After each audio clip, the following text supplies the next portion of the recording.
የላይኛውን ዓለም ሽሩ፣ የላይኛውንም አስቡ፣ በምድር ያለውንም አይደለም። እናንተ ፈጽማችሁ ሞታችኋልና ሕይወታችሁ ከክርስቶስ ጋር በእግዚአብሔር ዘንድ የተሰወረች ናት።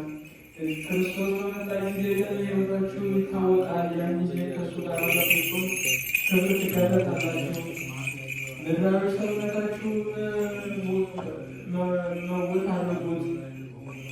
መውት አድርጉት፣ ከርኵሰትና ከዝሙትም ከኃጢአትም ከጥፋትም ከክፉ ምኞትም ከቂም ከሌላውም ጣዖት ማምለክ ነው። በእሱ ምክንያት በዓመፀኞች ልጆች ላይ የእግዚአብሔር መቅሰፍት የሚመጣበት እናንተን ቀድሞ የሄዳችሁበት በዚሁ ሥራ በነበራችሁ ጊዜ አሁንም ቁጣን ተዋት፣ ብስጭትና ክፋትንም ስድብንና የሚያሳፍርን ነገርን ከንቱ ነገርም ከአፋችሁ አይውጣ።